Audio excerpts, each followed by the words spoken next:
Canada, nous sommes à l'Assemblée nationale du Québec. Au cours d'une session parlementaire, la députée Karine Boivin présente les performances réalisées par un organisme canadien dirigé par une Ivoirienne. Inici a accompli une doublée en remportant à la fois le prix Innovation 2024 ainsi que le prix Coup de cœur du public. Je tiens à saluer le travail remarquable de l'équipe d'Inici, dirigée par une femme d'exception, Marie-Laure Conan. Merci. Nous décidons d'aller à la rencontre de Marie-Laure Conan. C'est à Montréal que nous la retrouvons. Elle est directrice générale de Inici depuis 2021, structure qui offre des services personnalisés d'intégration, de francisation et d'aide aux personnes immigrantes. Quand il y a 20 ans, j'ai décidé de déposer là, mes valises ici au Québec, j'ai dû retourner à l'école parce que ce n'est pas évident non plus. Là, les diplômes ne sont pas nécessairement reconnus. J'étais diplômée avec une maîtrise en management en Côte d'Ivoire. Et quand je suis arrivée, je suis allée à l'université pour aller chercher un diplôme en sciences politiques. Et après ça, je suis allée faire une maîtrise à l'ENA, donc l'École nationale d'administration, dont on a l'équivalent en Côte d'Ivoire. Ce matin, Marie-Laure supervise un projet destiné à former une main-d'œuvre qualifiée pour la construction de logements. On comprend mieux l'accent de Claude. Mais en même temps, c'est bon parce que sur les chantiers, c'est cet accent-là que vous allez devoir comprendre, devoir expliquer. Ils sont de plus en plus nombreux, les Ivoiriens, qui ont décidé de vivre au Canada. Mais quels sont les pièges à éviter pour une bonne intégration? C'est très important de s'informer parce qu'au Canada, vous venez toujours dans un statut donné. Si vous venez comme étudiant, le lendemain, vous ne pouvez pas vous retrouver travailleur. Si vous venez comme travailleur étranger temporaire, ça a des règles. Si vous venez comme résident permanent, avant de venir comme résident permanent, vous devriez avoir préalablement été sélectionné donc par une province. Et quand vous arrivez au Canada, au moment de votre arrivée, vous devez descendre dans cette province, par exemple. Avoir recours à des professionnels, c'est très important, surtout que dans nos pays, beaucoup de personnes se font passer pour des consultants ou des avocats en immigration. Et quand vous avez affaire à un conseiller professionnel, vous devriez normalement trouver son nom, ses références-là et son statut auprès du gouvernement.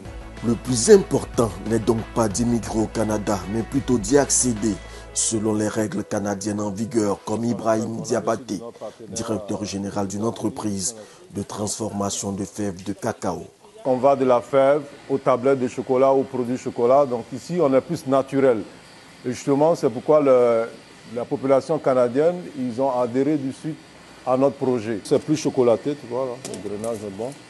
Et puis, il n'y a même pas trop de déchets, là. Il n'y en a même pas. Oui. Ibrahim Diabaté se positionne sûrement dans son secteur d'activité à Montréal, tout comme Dame Awaba Kébé à Ottawa. Il faut peut-être enlever celui-là. Ça mélange avec les autres, c'est pas bien organisé. Donc j'essaie de représenter un peu le marché d'Adjamé, si je peux le dire comme ça. Permettre à nos ressortissants quand même de pouvoir s'approvisionner sans aucun souci. Et c'est ce que j'ai fait. Officiellement, 2500 Ivoiriens vivent au Canada et performent sur le plan professionnel, tout en privilégiant la cohésion au sein de la communauté.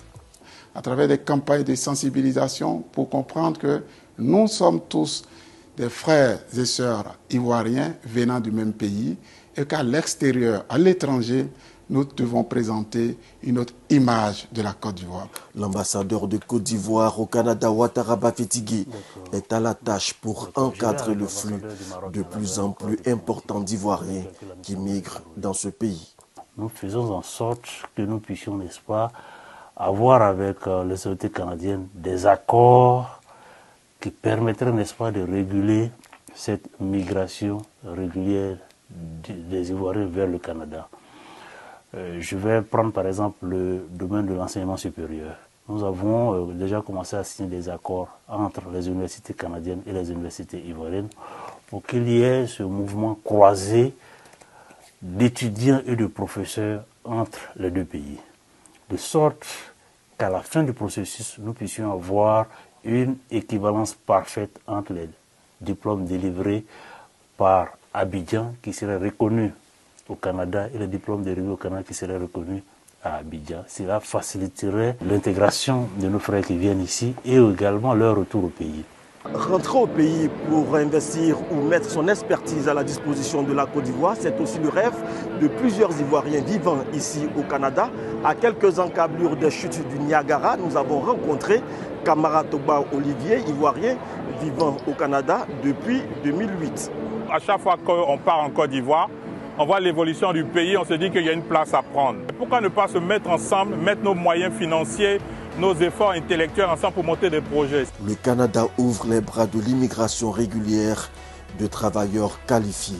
La Côte d'Ivoire, elle, tend la main à toutes ses filles et fils de la diaspora canadienne pour des investissements, mais surtout pour bénéficier de leur expérience.